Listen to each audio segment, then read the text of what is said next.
get another DJs BrewTube beer review. You know what, guys? I've had a long-ass day. And when you have a long-ass day, you gotta have a big-ass beer at the end of said long-ass day. And what beer am I gonna have today that will satisfy my need for some big brew to make those bad memories drift away? I'm going to have a beer from Founders Brewing Company out of Grand Rapids, Michigan, US of A. Yay, yay. And I'm going to have their Devil Dancer Triple IPA. That's right. Now, you guys are saying, DJ, didn't you already review this beer before? Hell yes, I did. But this year, I got one super fresh. You recall recently, actually earlier today for me, I got a beer mail from my good buddies Nate and Brad at Under the Table Brewing, and they sent me this beer. That's right. And I've never reviewed it as fresh as I'm going to review it today. At time of recording, this beer is 16 days old. That's right. That's the freshest. I'm going to get my paws on it. Just over 2 weeks old. So all of the 112 IBUs should be in this beer.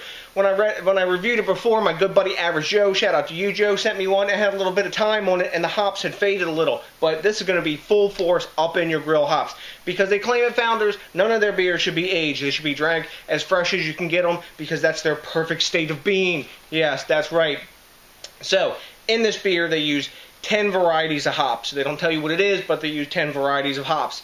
And, like I said, there's 112 IBUs and 12% ABV. So, I'm ready to dive into this bad boy.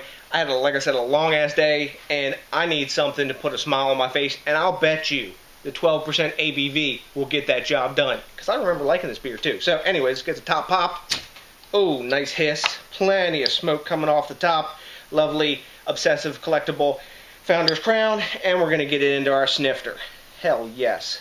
Just as I remember color-wise, that sort of deep mahogany. Not going to go too crazy and aggressive on the pour. Leave some room for the schnoz there. Let's get a gander at this bad boy. Gorgeous. Only very, very, very slightly haze on this beer. It's not chill haze because I got this at about cellar temperature, about 50 degrees right now. But it's a really deep mahogany orange color.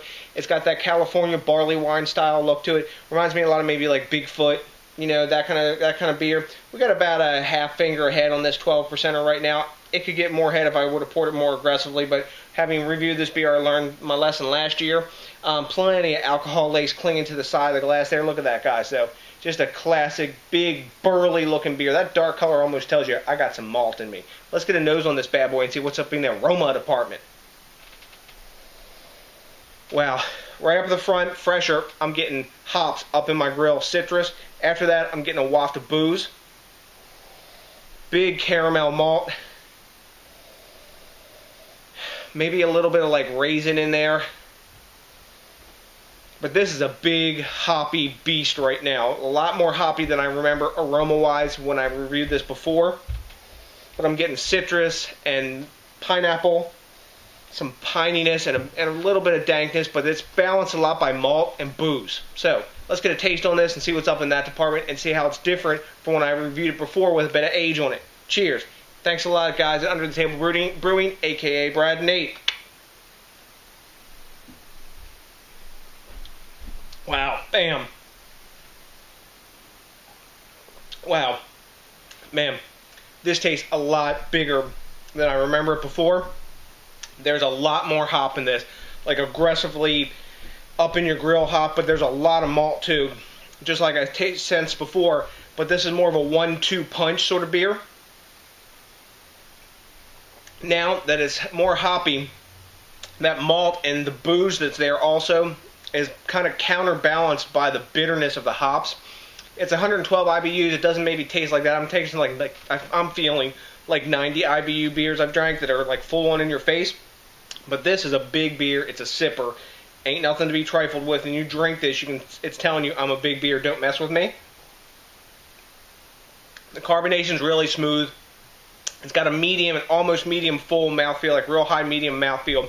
It's very coating, almost like syrupy coating on the inside, much like it kind of does when you swirl the glass. It's not like Imperial Stout syrupy coating, but it's there.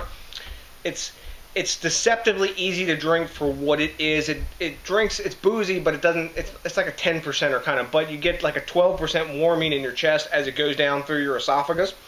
If you had it colder, you may not get that as much, but I don't think you get the full array of flavors because in the hops I'm getting, you know, pine and a little bit of pineapple and citrus, and then like a dank pine resin sort of bitterness in the aftertaste mixed with some like burnt caramel. And as you drink this, that resinous tone builds as you drink it. And fresh, this is a different beer. It's a different experience drinking this fresh than with 6 months on it about, I think, when I drank it last time. I like it both ways, but for different reasons.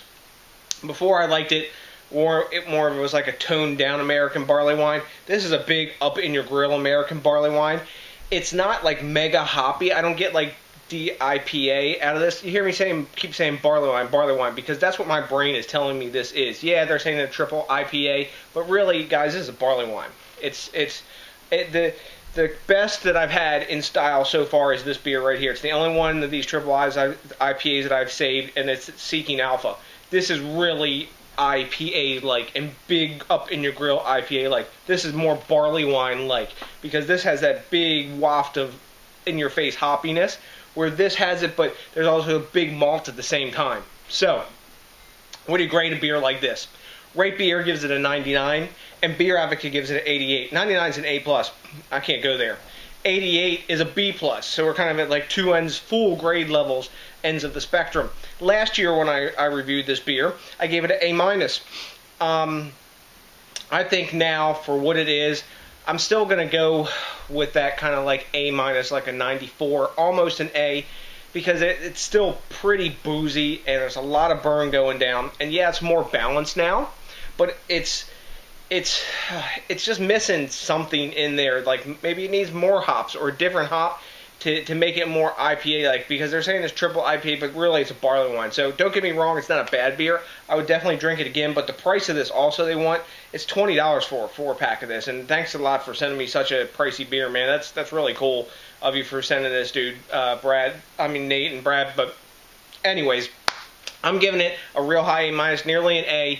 It's more balanced bitter like this, but in some ways I like the flavor better, but it's imbalanced when it's cellared. So maybe if you put a full year on this, it would be a different story. So, till the next time, guys, if you've had this beer, let me know what you think. I like the quid pro quo. And remember to do something always really important for me. Think globally, drink locally, and support the craft beer movement so we can keep this whole crazy-ass craft beer thing growing and the variety coming, because that puts our happy face on and lets us drink chill-out beers like this. So, to the next DJs BrewTube, I got nothing but a bunch of love for you. And what? Hell yes, a big ass, a peace out!